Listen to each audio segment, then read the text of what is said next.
Hello and welcome back. We are in Jerez for the 4th round of the 2020 FIM CEV Repsol Championship.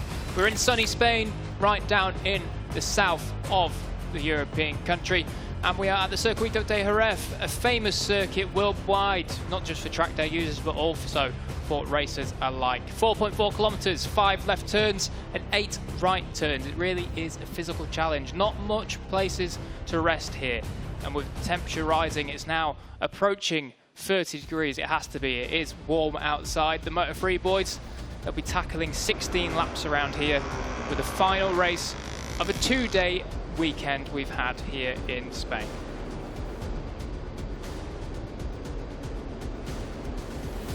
So the marshals are ready, the circuit is ready, we are ready. I hope you are ready as well. Make sure you grab yourself a nice cool drink because the action is going to be scintillating. We've got Daniel Munoz on pole for the 3rd time this weekend. We'll see if he can finally convert that pole position into a victory. And this is what happened earlier on. It was Daniel Munoz that got the start from pole position as Pedro Acosta looked to follow him up. Xavi Artigas was also there, but it was drama for Takuma Matsuyama as he stalled on the start grid. Luckily, everyone avoided the Japanese rider. Artigas made his way into 2nd, but it wasn't long before Izan Guevara said, "No, I'm coming through too," and he punched his way through to 2nd as Gerard Riou also followed him through. But Artigas would strike back. He went into the lead quite early on in the race, and we all thought that he may well control it from there. That was a difficult crash for Sho Nishimura. Just got caught by turn 6 with a little high side out of it, but he was all okay and walked away.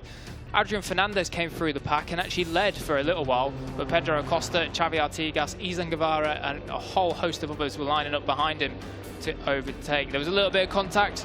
He got pushed all the way back to about 7th or 8th after that collision. And Pedro Acosta and Xavi Artigas, the 2 championship leaders, were at the head of the field heading into the final few laps. David Salvador was looking down the inside, absolute demon on the brakes, and he pushed Gerard Riou wide to go into P4. Unfortunately though, Gerard Riou would crash out at turn 9 just a little bit wide, and it all came down to the final corner. We all thought that Pedro Acosta was going to sweep round on the inside of Izan Guevara and take the win. But drama ensued, and Izan Guevara eventually came out on top, taking his first Moto3 Junior World Championship victory. Congratulations to that man. I'm sure we'll see plenty more from the 2019 Hawkers European Talent Cup champion.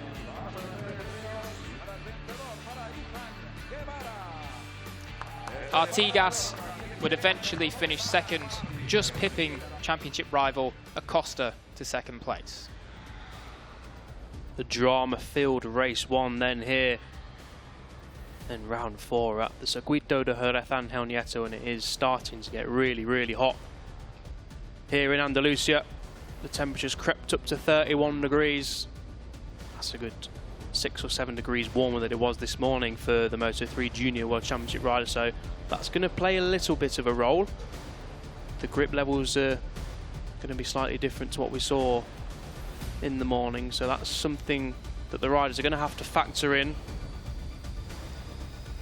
Yep, and here is Daniel Munoz making his way to pole position. Just mechanic running behind him, check everything's all okay, giving him a little push to the front grid slot. Umbrellas up, making sure they stay cool in the 31-degree heat that we have here. So we'll see how he can go in this one. Unfortunately, it's not really worked out from him from pole position in these last couple of races. So yeah, he could do with certainly getting a good start and trying to run away from the pack. Yeah, P8 this morning for Daniel Munoz. He was in the lead group, so that's something to take from race 1. But yeah, like you say, Jack, it's not been the races he would have been looking for from pole position. He's grabbed the whole shot, but then he's just been shuffled back in the early stages and hasn't been quite able to challenge for a podium position. But challenging for a podium position and more in race 1 was this rider, Izan Guevara, his first win of the season in his rookie season on the Junior World Championship stage, and It was an impressive ride from the Spaniard. There he is, that number 1 next to the Jerez in the middle. P8 yesterday wasn't what he was looking for, but he did crash and remount and finish P8. So that's just a sign of the speed that the young Spaniard has. Really is one to look out for in the Openbank Aspar Team ranks. Yeah, it shows it hasn't really taken him long at all to figure out the slightly bigger bike, the Moto3 machine, compared to the HETC machine. So yeah, Izan Guevara, a real weapon, and certainly challenging these top guys now. Acosta, speaking of top guys, finished 3rd in the race we had this morning. Was very unlucky, extremely unlucky not to win it. We all thought he was going to cut under Izan Guevara and sweep to victory, but of course that contact with number 38 of David Salvador, such a shame for him that he wasn't able to do that. But it did mean that Xavi Artigas pipped him, and so Xavi Artigas extended his championship lead, and here we see Artigas on our screens now. Yeah, unlucky at the final corner, wasn't it, for Acosta? But this man Artigas profited to take P2 to beat Artigas for the 2nd race in a row, and extends his lead in the championship over his fellow Spaniard to 29 points. So a whole race victory's worth now in the bag for Artigas, but he's got to make sure he doesn't make any mistakes now here in Jerez. That's the last thing he'll want to be doing, because he's now built up a decent championship lead, and now he's just got to make sure he finishes races. He's got to try and stay ahead of Pedro Acosta. Easier said than done, of course, because both riders are again on fine form this weekend, and lining up just alongside Artigas once again is Gerard Riou. This morning didn't go as planned. Riou crashed out at turn 9. The front washed away from him. A classic turn 9 crash here in Jerez. But he'll be hoping he can repeat that performance there of P3 on Saturday. He was again in the lead group this morning, so he'll have got back to the box after the crash and regathered his thoughts, and he'll be raring to go. Will the man 8th in the championship. Yeah, certainly not a bad weekend at all for Gerard Riou, despite that unfortunate crash this morning. He's really started to piece it all together, and it seems as though all the pieces of the recipe are in the place now, and he can be challenging at the front more consistently than we have seen him do in the past. Here's Daniel Holgado making some big moves in that first race. Came out 4th in the end. Obviously, he led part of that race, actually. And you can see there the consistency that this young man's had in 2020. He's really been quite impressive on the 2nd Openbank Aspar team bike. Yep, definitely one to look out for sure. He'll be hoping he can be the first Aspar team rider over the line. Finished, like I say, Jack, P4 in the first race of today. We watched his teammate Izan Guevara pick up P1. So the Openbank Aspar team riders are on form this weekend, and you can expect them to be on form again in race 2. Nicholas Spinelli gives us the full gas sign. Crashed out of Saturday's action at turn 3 that involved Izan Guevara and Adrian Fernandez. Nicholas Spinelli. Yeah, difficult race for him this morning, finishing down in 22nd. Not where we expect to see the young man, so hopefully Spinelli can have a better showing in this race, the young Italian. Obviously, we know he's very capable of it. And lining up next to him on the grid should be David Salvador in 8th. Obviously, we said this yesterday, but he is a Red Bull rookie this year, and he picked up a P5 in those 2 Styrian rounds, the 2 rounds at Austria, sorry, for the Red Bull rookies that happened just a matter of weeks ago. So obviously, this man has got a lot of talent, and he's been unlucky to have that DNF earlier on. Just a nasty high side out of turn 13 as he clipped the back of Pedro Acosta. So you can't blame him though. He was going for the win, so it's always going to get a little bit dicey when there's 3 or 4 riders trying to dive up the inside of each other into the final turn on the last lap. So hopefully he can do the same and stay on this time and pick up his best result of the season. Yeah, unfortunately that's always going to happen, and it's always a risk, isn't it, when you've got 5, 6, 7 riders all going for the same line into turn 13 on the last lap to round the final corner to try and take the win. Unfortunately, sometimes there's going to be contact, and unfortunately for David Salvador, he was one of the riders who crashed out of race 1. Unfortunately for Takuma Matsuyama, he stalled on the grid or encountered some sort of problem on the grid in the opening race of the day, which saw him having to go back into pit lane and then fire back up from there. So not the weekend Matsuyama would have been hoping for so far from his best ever junior talent team and FIM CEV Repsol Moto3 Junior World Championship grid slot. Is Diogo Moreira lining up 10th. Had a good race this morning, Diogo Moreira. Was in that battle the whole time, but just at the end just slipped off the back of them and finished up 7th. Still, though, very good result for the young Brazilian.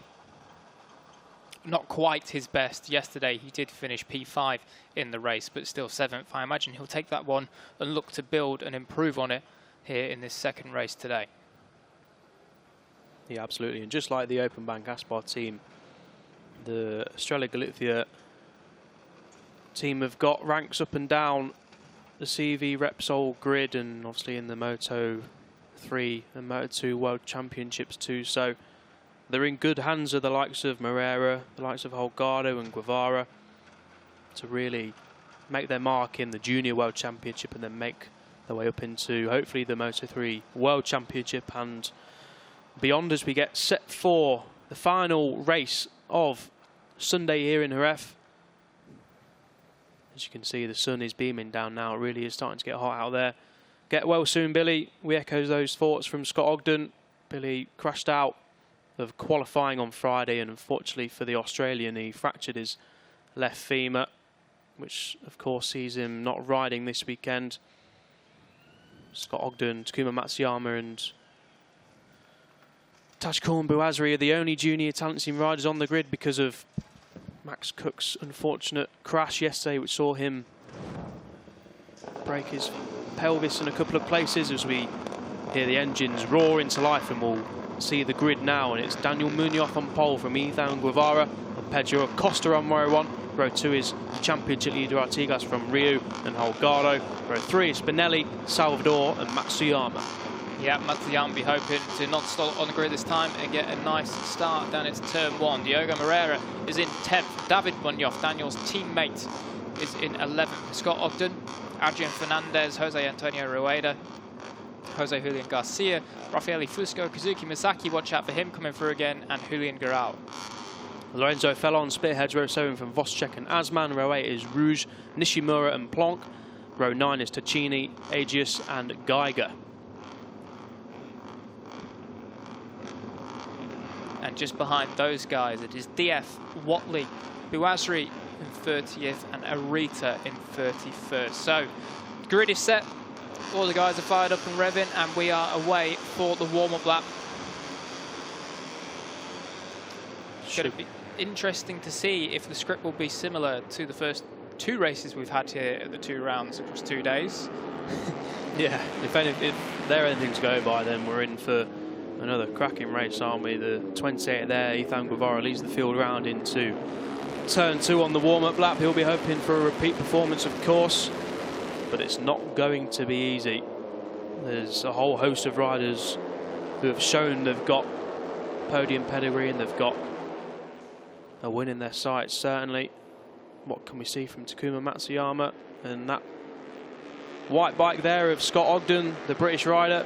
He also starts from a career best junior world championship position in 12th. He finished 11th this morning. A good ride from Scott, so more of the same in race 2, hopefully. And the air temperature creeps up to 32, track up to 43 now. That's a lot warmer than it was earlier this morning. So like we said, it is going to play a factor and play a leading role in how things turn out in the Moto3 race.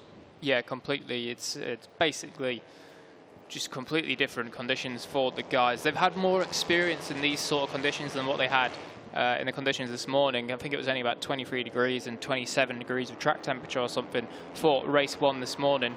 But over the 3 or 4 days of action they've had here, they've done a lot more running in these hot temperatures. So if anything, we should see the guys be more comfortable in their bike setup for these conditions, but not more comfortable in terms of dealing with the heat, because 32 degrees that's some temperature to be racing in. So yeah, it really is warm, but it was around about 37 degrees for the second free practice day on Thursday, so this actually might be a nice relief from those conditions, because 37 degrees is extortionately warm. As we saw Scott Ogden there round in that long lap penalty lane, hopefully he won't be doing that in the race. Yeah, hopefully not. Yeah, just giving it a little bit of a practice test in case he does need to go down that long lap penalty loop, but as long as he stays off the green stuff at the exit on the edge of the curbs, he should be fine. So Daniel Munoz rolls up to pole position for the third time in 2 days. Izan Guevara takes a look over his shoulder, and soon enough, if he does that again, he'll get a face full of Xavi Artigas. Here we go then. Green flag waves at the back. The safety car rounds the final corner. The lights will go on and we'll be underway shortly here for the Moto3 race, sorry, here in Jerez. And it's Daniel Munoz with a good start from pole, the number 7, but Pedro Acosta got a great launch from P3 and he will lead into turn 1. The perfect start for the man second in the championship. Guevara slots into third place. Not a bad start from your race 1 winner, but who's down in the background? I think it looks like Masaki judging from the helmet, but I'm not sure. No, it's Fernandez. Disaster for Fernandez. He's able to remount, but that surely race over in terms of point scoring positions for Fernandez. So that could be 2-0 points on the board this weekend for Fernandez, and that really is his title challenge taking a serious dent. Turn 1 crash will be interesting to see what happened there. There's probably contact with another rider, because obviously they all steam into turn 1 very close, and it's easy to get tangled up with other riders. We see the number 7 Daniel Munoz, surely he's winning right there. I think he is, yeah. But he could keep the outside line, which means he's got the inside line for turn 7, and that's the number 7 now into the lead ahead of Pedro Acosta. But is Acosta going to bite back straight away? Yes, he is. He is. Good from... it looked like someone else might have just died up the inside at turn 8 as we look and see Fernandez. So disaster for the man that came through a lot of the pack in the first race. We're just going to see, you can see him on the outside of the screens there. He'll come into shot at some point. There he is. Well, it looked like he maybe just got a bit of help. I was looking at Masaki's instead of Fernandez, so I didn't quite see what happened. He was around that group with Jose Julian Garcia, so didn't quite see that. Was looking at the wrong bike, same as you, Elliot. But anyway, Fernandez down, not out, but down in this race. Guevara then up the inside of Daniel Munoz into second place as Acosta leads the Moto3 freight train across from lap 1. It'll be 15 laps to go, with the man second in the championship hoping to make amends from Saturday's performance, and Sunday's third place as Artigas, your championship leader, makes a dive into turn 1 but doesn't make any passes stick there. That was brave from the number 43 as Daniel Munoz gets shuffled back down to P4. I think that's Daniel Holgado getting through. Yes, it is the other Openbank Aspar Team rider. He's tucked in behind his teammate now, and they've got their sights set on Acosta. Yeah, Daniel Holgado looking to continue his strong run of form here in 2020 as Artigas just takes another look up the inside of the pole sitter Daniel Munoz, but to no prevail in this one. He's going to charge down the straight, see if he can pull out and get him into turn 6. And another man that's looking at doing that is the 2 Openbank Aspar Team bikes. They both go through, but Holgado runs wide, and there's all sorts of chaos in the background. Someone else has crashed. 2 people have crashed. That might be, that looks like one of the Reale Avintia Talenty blokes. Is that Spinelli? I think it could be both of them, you know. It is both of them. Oh, it's both of them. In separate instance, both the Reale Avintia guys have gone down. They've dropped the bike again. Oh, disaster for the team then. So 2 separate instances in the same corner, seconds apart. Yep, so disaster for the number 69, Raffaele Fusco, and the 11 of Spinelli. I think it's Spinelli that crashes first, is it?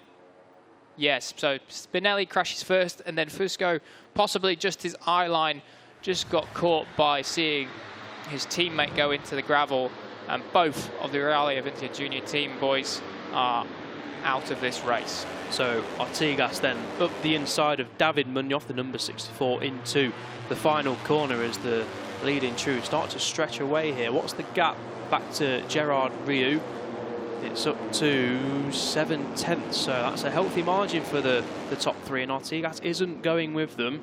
So the Leopard Championship leader back there needs to start making some ground quickly, because he can see Pedro Acosta, his main title rival, in that trio, and if they get the hammer down and start getting to a groove and don't hold each other up, this could be significant for Guevara, Acosta and Holgado. But let's wait and find out. It's obviously still early doors yet, as Acosta just shows a wheel to Izan Guevara, but he doesn't make the move stick into turn 5, sorry. We're heading down the back straight into turn 6 now. Acosta tucked into the slipstream, so is Holgado, and so is Artigas. He pulls out up the slipstream, up the inside, and past Gerald Rio down the straight using the Honda Grunt. As Acosta gets it a little bit squirrely on the inside there. I'm not sure what happened to the number 37 there, but there we see Artigas getting his way into 4th place, and now he leads that gang of the riders trying to close back in on this leading trio. Yeah, and they really are closing back in. All that little moment that I think it was Guevara had at turn 6 there, it's just stopped these three from keeping that advantage they had on Artigas, as Artigas is now only about 3 or 4 bike lengths behind them. And yeah, he was 7/10 quicker in that one split alone than Izan Guevara in front of him. So Artigas, he's on the charge, and he's taking advantage of the small mistakes that the three in front of him are making. And now he's with them completely. So great lap from Artigas, and he's bringing Ryu, David Salvador, Diogo Moreira and the 2 Munoz boys with him as he goes underneath Izan Guevara. He'll just push him wide on the exit and up into P3. Great move there from the number 43, and he did really bridge that gap in quick succession. What was his lap time over the line? Yeah, 47.0. That's 7/10 quicker than Holgado and Acosta ahead of him, and a full second quicker than Izan Guevara. So Artigas has, yeah, bridged that gap immediately, and the riders have joined him. And I think that was David Munoz. No, it was Daniel Munoz, the number 7 rider, getting out of shape on the exit of turn 2. He's stayed on though as your pole sitter. Yeah, as we now see Holgado just shaping up number 37 of Pedro Acosta. So at the minute, it's pretty much just going to be all these guys trying to get one up on each other. No one's really going to be able to pull away. We've seen in the last 2 races that as soon as someone gets to the front and tries to put in a fast lap or 2, they just get slipstreamed on the straight or get dive bombed at one of the corners around this Jerez circuit. And it's back to square one completely. As Ryu throws it under Artigas at turn 7. That's a great move. I think as David Salvador might have just tried to follow suit there at turn 8. Yeah, David Salvador, of course, trying to make up from his last lap, last corner crash earlier on today, as Costa nearly goes through on Izan Guevara. As we come out of the stadium section, nice little camera showing on the inside of turn 10. Now the riders will sweep round turn 11 and turn 12 into the Jorge Lorenzo corner, and it's Daniel Holgado who's leading. Izan Guevara is second, but not for long, because Pedro Acosta makes his way up to second, and Artigas, after getting shuffled back down the field, is trying to make amends. That's David Salvador is trying to pass, and there's Diogo Moreira and David Alonso on the 64 and 92 at the back of this pack, with Daniel Munoz, your pole sitter, losing touch again in the early stages. As Artigas makes his move on Salvador, makes it stick into turn 1. And this is, what is this, a lead group of a good... It's 11, I think, all the way down riders, to Misaki. Misaki had a good start, and he's been fortunate enough that there's been a little bit of squabbling, because it's allowed the gap that formed. Well, just as we say that, Masaki's actually set the fastest lap of the race. The first man into the 46s, him and Jose Julian Garcia were both in the 46s that last time, with Julian Garcia just being about half a tenth slower than Misaki that lap round. But yeah, Misaki, once again, a great start. We know he's got the pace to come through these guys. He's just hindered a little bit by his qualifying position of 18th. Yeah, Misaki 11th in the championship standings, incidentally. His finish in race 1 was his best result of the season, so he's coming into this one this afternoon on a high. You can see him there on the 22 at the back of screens. He'll be a name familiar to those of you who follow the World Championship. He was in there the last couple of seasons after winning the Red Bull Rookies in 2017, as Izan Guevara holds the lead with the 11 and a bit laps to go. This is all going to change.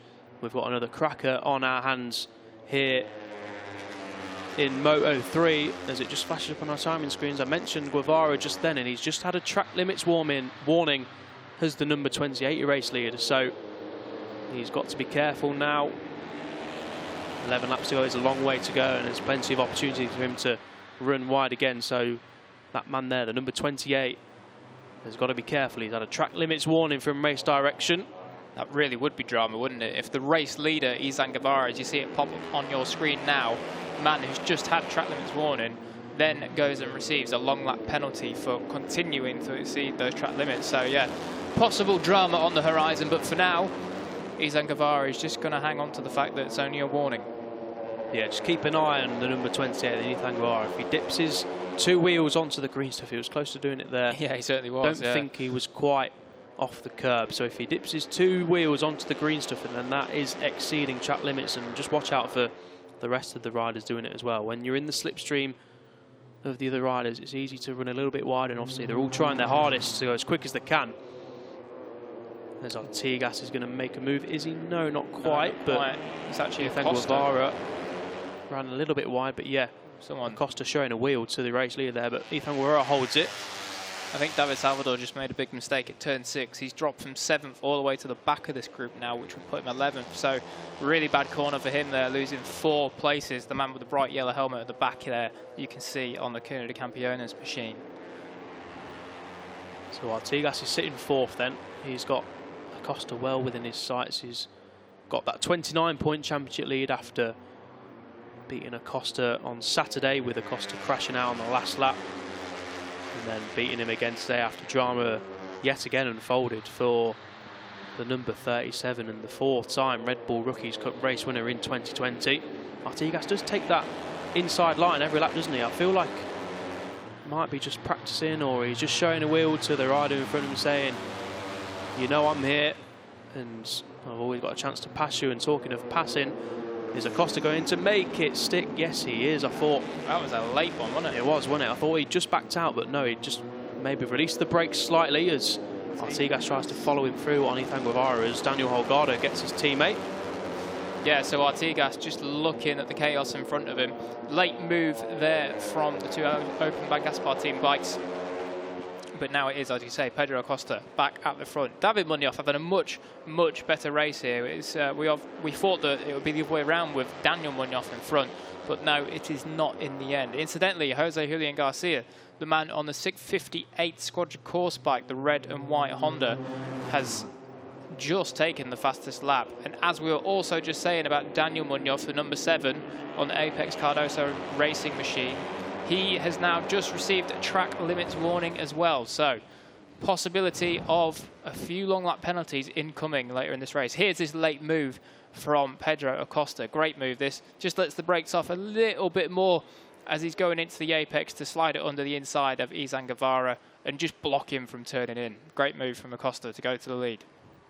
It was a expertly executed move. Hold on a minute. We've got 2 riders down, and it's Artigas. Artigas is down, and it's Munoz. Judging by our timing screens, Xavi Artigas has crashed. That's David Munoz. Yeah, he won't be able to restart with that one. He was right behind Artigas, so I wouldn't be surprised if it is Artigas. Need to wait and see. That bike's pretty destroyed. So what happens here? Oh, David's gone for a move up the inside. Oh, and he's taken him out. Lost the front. Has Artigas stayed on that? No. Yes. Whoa, oh, he has. What a save from the championship leader. Disaster for David Munoz. He went for an audacious move at the inside of turn 8, lost the front. And somehow, that man there, Xavi Artigas, has stayed on. Where's it dropped him to? Not sure where it's dropped him to now, but I don't know either. Absolute heroics from him to be able to stay on board that machine. As we just pick him up on our screens, he's behind Julian Garcia in 17th place, so just outside the point. So it's going to be damage limitation for the championship leader from now on. And just as we were looking at our timing screens there to find out where on earth he had dropped down to, the second Apex Cardoso Racing team bike, Daniel Munoz, has dropped down. Now, We don't know if this is some transponder problems, because this also happened in the 2 races previous here in Jerez with the number 7 of Daniel Munoz. When we switch back to the front, we'll confirm it for you. But we possibly have both David and Daniel Munoz out of this race. We can see the number 7 there, so I think it is another transponder issue, but huge drama then. Race 2, round 4 in the Junior World Championship, and your championship leader is still in the race somehow. It's a miraculous save through the gravel, and he's now in 18th place, with Pedro Acosta now looking to take advantage in 2nd place. The tables have turned here in Jerez. It was Pedro Acosta who suffered a DNF on Saturday. Artigas hasn't DNF'd so far and isn't in the race yet, but he's outside of the points. Yeah, and what this does, Elliot, is just completely gives Pedro Acosta the perfect chance to close up on the championship again. Of course, he's now down 29 points coming into this race, and if he can go and pick up a win here and say Xavi Artigas only picks up 2 or 3 points, it'll be all to play for as they head to the next round in Aragon. You're absolutely spot on, and this is just another reminder of how quickly things can change in the Moto3 Junior World Championship, in motorcycle racing in general.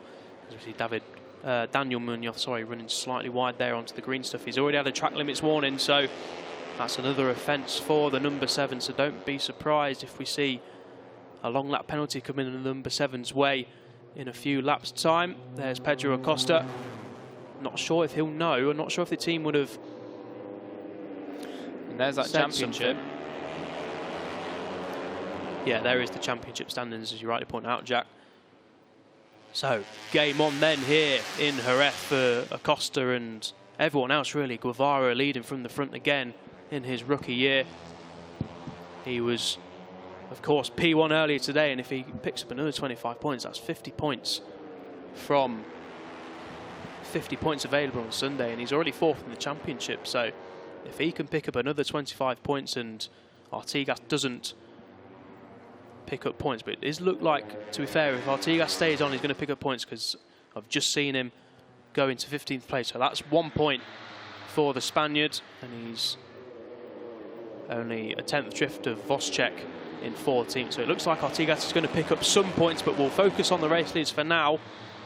And it's Guevara who could be celebrating a double race victory, but Acosta is surely going to have something to say about that, and so is his teammate Daniel Holgado, as Jose Julian Garcia now sits in 4th place on the 658 Squadra Corse machine. Yeah, Julian Garcia is really, he's found some speed here. The last, not this lap that's just gone, but the lap before that, he set the fastest lap of the race, and he brought himself up from about 6th or 7th all the way up into P4. So he's the man on the move, closing down those top 3 boys.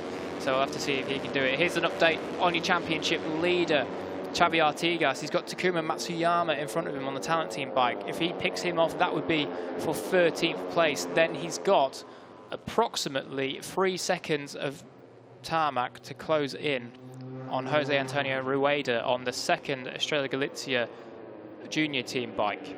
Change for the lead then down at turn 6, I think. Is Acosta going to make it? Yes, stick. Yes, he is. I thought maybe Guevara was going to hold the outside line for the inside line into turn 7, but now Acosta holds the race lead baton, and it's the number 37 who leads. But Jose Julian Garcia is making inroads into this group. He's now up to 3rd past Daniel Holgado, and he threatened to go into 2nd there past Guevara, but thought better of it. That's where we saw David Munoz crash and took Xavi Artigas off with him. Yeah, Guevara there coming into turn 8, just as we saw Jose Julian Garcia dive up the inside of his teammate, the 96, Daniel Holgado.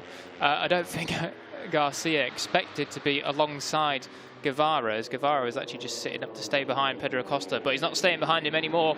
Guevara hits the front once again, as Pedro Acosta is relegated to 2nd place. Whoa, that was the 92 of Diogo Moreira running wide on the green stuff, so he needs to be careful with his track limits as well. No warning yet through for him, so he could be cheeky and take a few more if he wants to before he gets penalised for it.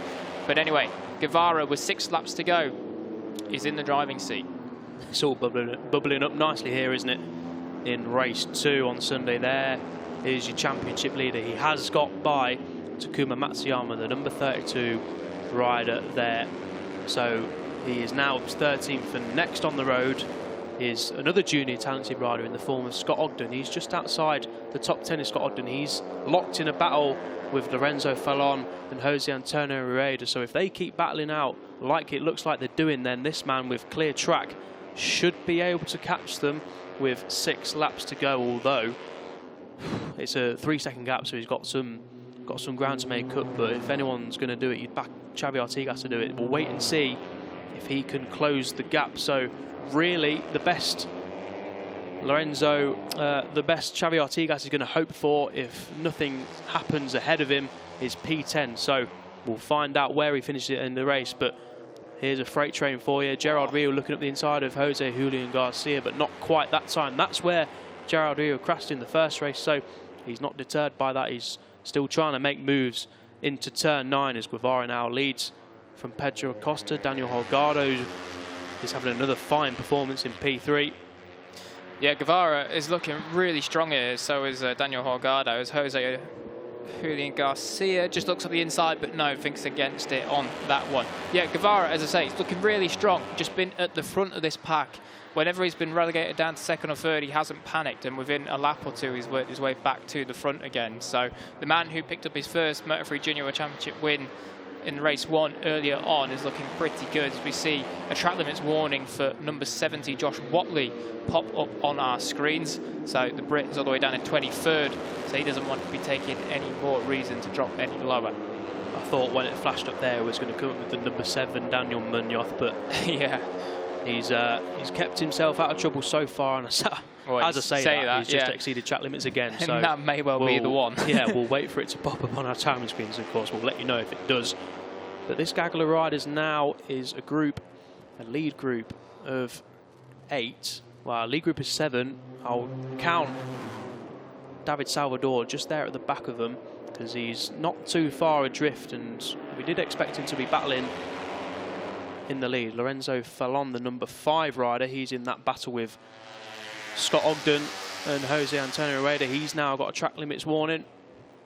That could be interesting. He has to drop 1 position. Gerard Rio up the inside of Daniel Holgado at turn 8 just sat him up a little bit, and about to get sat up again as Garcia follows him through on the number 20. So Rio on the 67 and Garcia on the 20 making waves, and they're trying to make their way to the front as we're about to cross the line for 4 laps to go.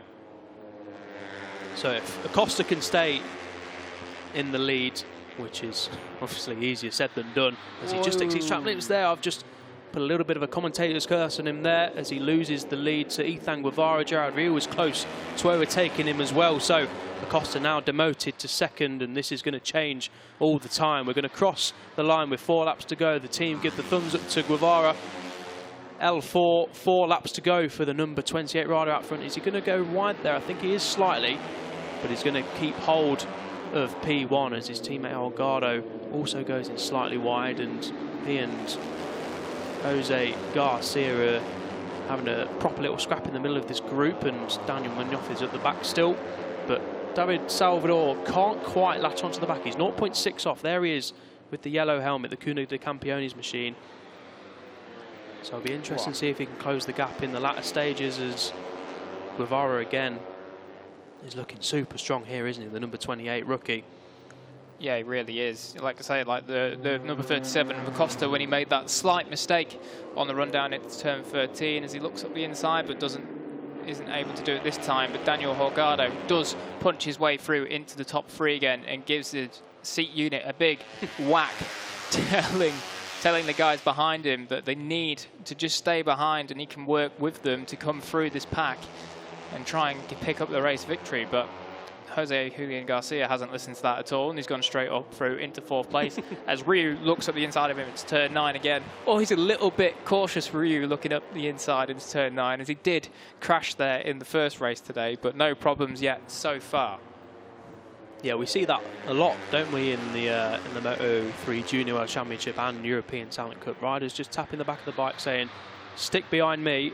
I think I've got the pace to drag us up to the leaders of Gerald Rio and Garcia get a little bit too close for comfort coming down into the Jorge Lorenzo corner. They both safely negotiate turn 13 as we now cross the line, and it'll be 3 laps to go here in race 2 in the Junior World Championship. I thought Acosta was going to make a move similar to did earlier in the race, but not quite enough. So here we go then. Xavi Artigas is now with this group of riders that we mentioned. He's going to go up the inside of Rueda at turn 1, safely negotiated there for the championship leader. Now he's got Lorenzo Fallon and Scott Ogden firmly in his sights. Scott Ogden in P10 now. He's just passed Lorenzo Fallon, so Scott Ogden could be on for another top 10 performance, the number 31, but he's going to have a task on to keep the hard charging Artigas behind him. Yeah, he certainly is. This battle of 4 is really going to be a proper fight to the line as Fallon just sweeps around the outside of Ogden and drops it over the nose into turn 5. So Artigas looking to make amends and be good damage control this if he can come through from 17th when he rejoined the track after that off-track excursion at turn 8 all the way up to P10, and just like that he's up into P10. So he's disposed of these 3 riders within the first 2 sectors. So yeah, not bad going for Xavi Artigas at all. But I think that is going to be it for his forward progress. He's about 8 seconds behind this lead pack as we turn back to them. And no surprise, someone's looking at the inside at turn 9. But yeah, that's going to be it as far as progress for Xavi Artigas goes, unless one of these guys has an unfortunate mishap and doesn't finish this race. Yeah, we've seen it already, haven't we? This weekend's drama is going to be unfolding in these last 2 and a bit laps. And turn 13 is going to be one spot for that as Guevara backs it in nicely, and so does Jose Julian Garcia into P1 and P3 respectively for the 2 riders I just mentioned.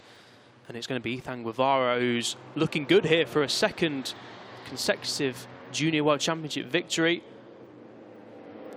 As we should, sorry Jack, we should just mention Diogo Moreira has a track limits warning. That's the Estrella Galicia bike at the back of this group. Yeah, so there's a few of these guys in this group on probation, if you like.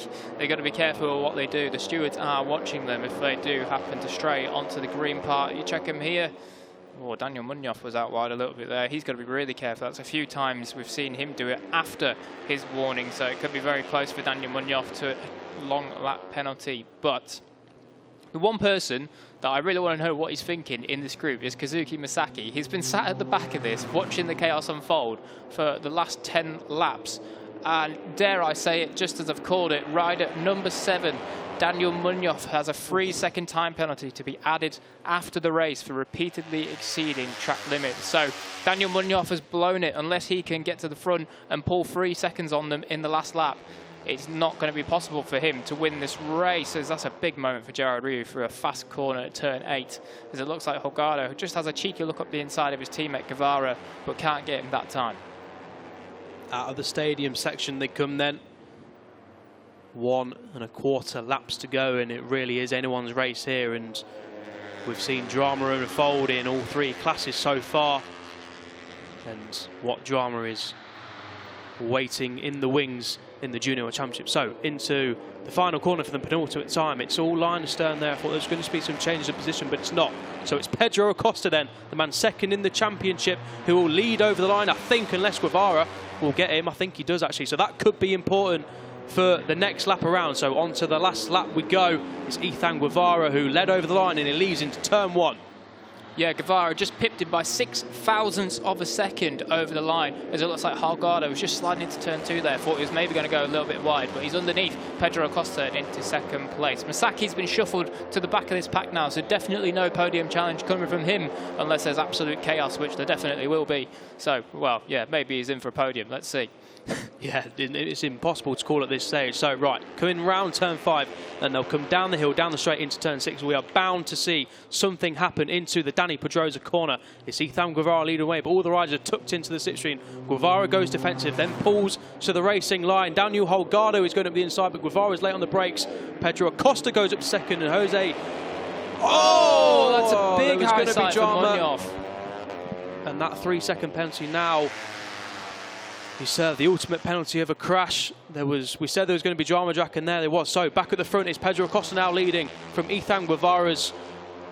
Garcia gets up into 3rd place, and thankfully Daniel Munoz is walking away. But it looks, who's that? It's Daniel Holgado who's crashed at turn 9. So more drama on the final lap here in the Moto3 race. This is only helping Xavi Artigas, of course, making up positions.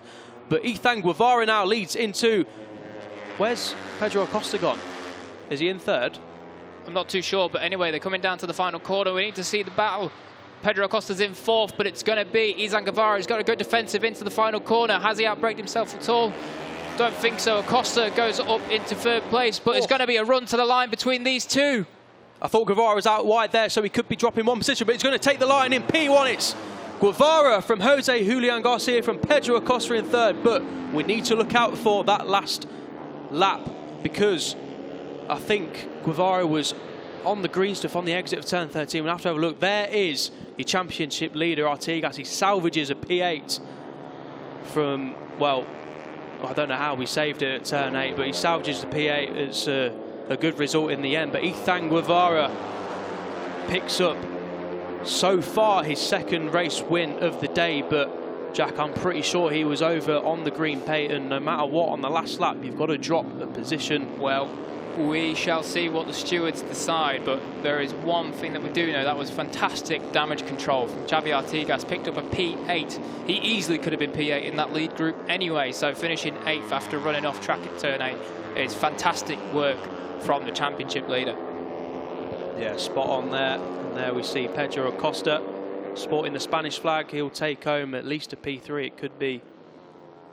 No, it should stay as P3. Is obviously... Guevara might be dropping one position, we'll let you know. So, yes, rider number 92, which is Diogo Moreira, and rider number 28, that man, Izan Guevara, have to drop one position for exceeding track limits on the last lap, which means Jose Julian Garcia won't be second. Jose Julian Garcia will be P1 on the 658 Squadra Corse machine. Drama again with track limits. We saw it on Saturday in the European Talent Cup class, and now we've got it in the Junior World Championship. I'm not sure if Guevara knows. If he's not, he won't have been told, of course, because there's no dashboards or radio in the Moto3 Junior World Championship. He'll come round into Parc Fermé and see the bad news that he will have to drop one position from P1 into P2. He's going to be distraught with this, is Izan Guevara.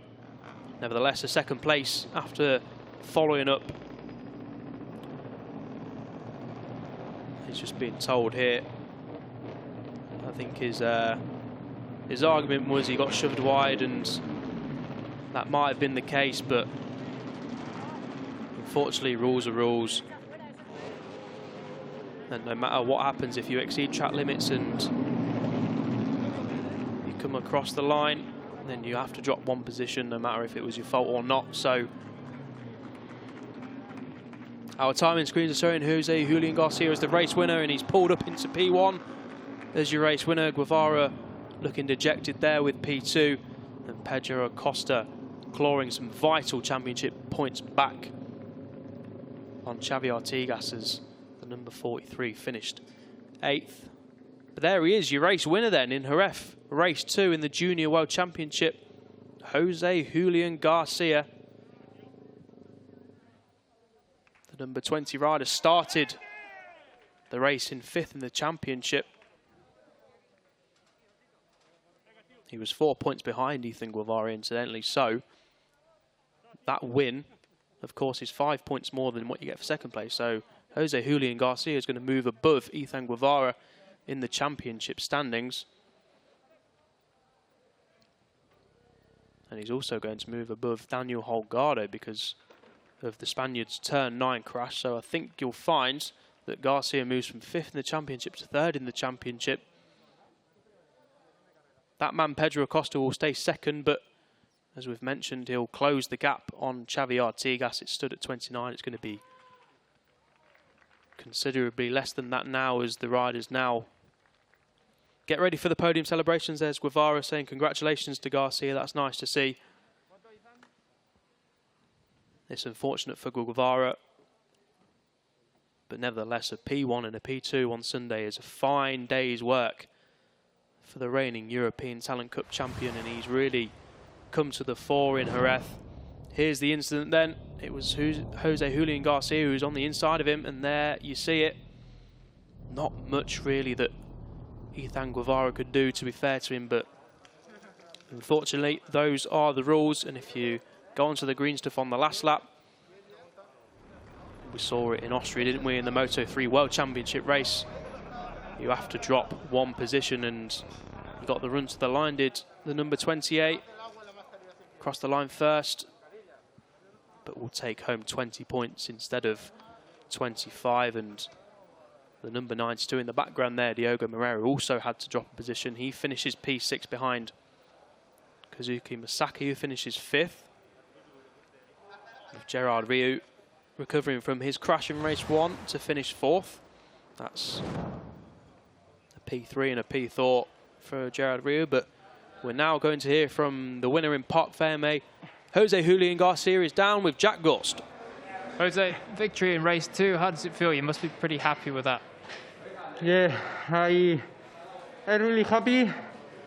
This weekend not so easy because the qualifying I start the grid the 18 because my team, the feeling the motorbike is incredible. I'm very happy. Thank you, my team, and Paolo, and I'm very happy. And in your own language, please. Thank you. Oh, sorry, in Italian, please. En español. Sí, sí. Estoy muy contento por esta carrera. Este fin de semana ha sido bastante difícil porque en los cronometrados salíamos el 18. Y bueno, gracias a mi equipo que me ha puesto una moto perfecta para poder hacer la remontada. Gracias al CEV 58 y a Paolo por esta oportunidad y estoy muy contento. Congratulations, Jose. Here are the highlights then from race 2 in Jerez, and it was Daniel Munoz again who got a good start from pole position, but it was Pedro Acosta who got an even better one from 3rd on the grid, and he grabbed the whole shot. As we saw turn 1 drama for a championship contender, Adrian Fernandez, crashing out in the opening lap, and that was his race done. We saw the 2 Reale Avintia riders going down in separate instance at turn 6 as the battle at the front raged on. Artigas was there, David Munoz was there until this moment, a significant moment. David Munoz going up the inside at turn 8, losing the front. Artigas was the unfortunate member on the outside, and thankfully for Artigas' sake, he managed to keep it upright, but that left that man, number 37, Pedro Acosta, with a great chance to close down Artigas in the championship standings. But he wasn't going to have it easy because this was the gaggle of riders at the front, and the last lap saw the other Apex Cardoso rider, Daniel Munoz, crashing out, and then later on in the lap at turn 9, Daniel Holgado crashed out of contention. And then heading into last lap, more drama unfolded. Guevara led into the turn 13 alongside Jose Julian Garcia on the exit. Guevara touched the green, and although he crossed the line in P1, as you can see there, he had to be demoted one position for exceeding track limits on the last lap, which saw that man, Spaniard Jose Julian Garcia, winning his first race of the season. Yeah, just have to apologise there. I accidentally asked Jose Julian Garcia to speak in Italian. Completely got confused with all the Italian that was going on around me with the 658 squad. But yeah, fantastic victory for him. Really well deserved, obviously. Unfortunate for Izan Guevara to drop a place on the final lap, but those are the rules. So, still a good day for him though, certainly. A first and a second, that is by far his best weekend. As we see Paolo Simoncelli come out to collect the team's trophy. Certainly a popular figure in all motorcycle racing paddocks is Paolo. Always great to see Paolo stand on the podium. He's done it in the Moto3 World Championship with Tatsuki Suzuki this year, and he's up there again with Jose Julian Garcia. Suzuki, of course, won here in Jerez, so it's the second time this year that Paolo has stood on the podium and receives a winner's trophy from Mr. Jean-Marc Desnoyers, member of the CCR Bureau of the FIM. Pedro Acosta collects 3rd place. Yeah, valuable points for Pedro Acosta. With Xavi Artigas all the way down in 8th. That was Acosta's 3rd place of the day. Guevara, despite some disappointments of not standing on the top step of the podium, he's happy with P2, as he should be, but there he is, your latest race winner in the Moto3 Junior World Championship. It's Jose Julian Garcia who wins, takes the 25 points and gets a nice little €500 check for his efforts.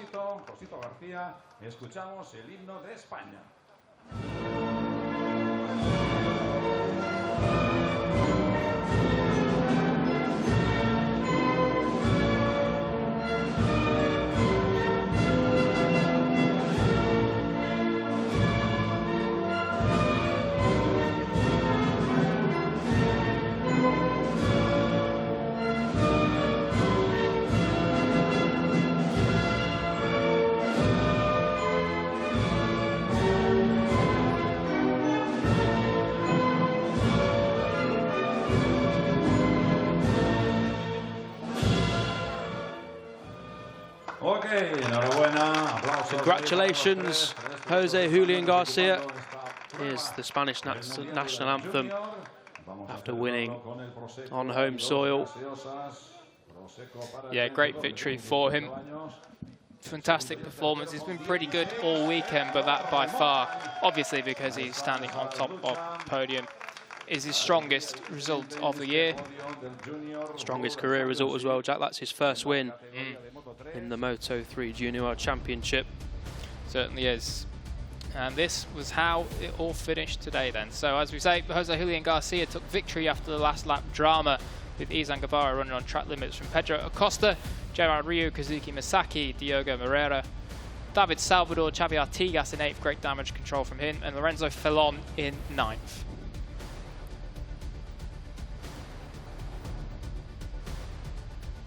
Scott Ogden was 10th to equal his best Junior World Championship result with Rueda, Matsuyama, Giral, Voschek, and not sure what's going on with the graphics. They've just switched to the World Championship results as they'll go off. I'll just finish off the, let's go from Antonio Rueda, Matsuyama, Giral, Voschek and Asman were your points scorers, and here is the championship standings then. So it's cut from 29 points to 21 points between Artigas and Acosta.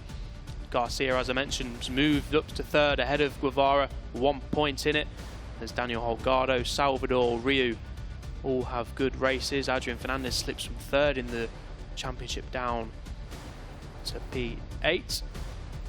Kazuki Misaki is in 10th. Rueda, the absentee Max Cook, is slipping down to 12th with Scott Ogden rising to 13th. Asman, Munoz, Matsuyama and the other Munoz complete the top 17 in the championship. Lorenzo Felon, the absent Billy Van Erde, we wish him all the best and to get well soon. Clement Rouge, Julian Giral, Joel Kelso, Josh Watley, Nika Spinelli and Andre Voljtek are in the top 25.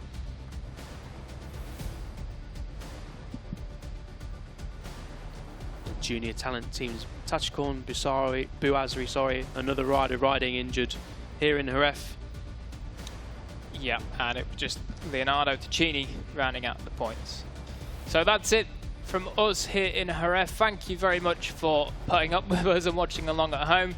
It's been cracking 2 days of action, hasn't it? It really has, Jack. Yep, and that man rounds off the 2 days of action with a win. Number 20, Jose Julian Garcia.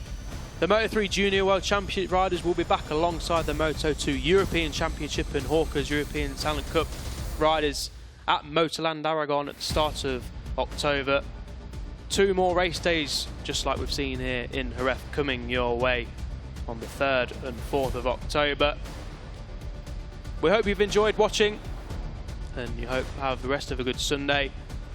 Enjoy the World SBK action, and then we have a weekend off ready for more MotoGP action coming your way. Thanks for watching. See you soon. See ya.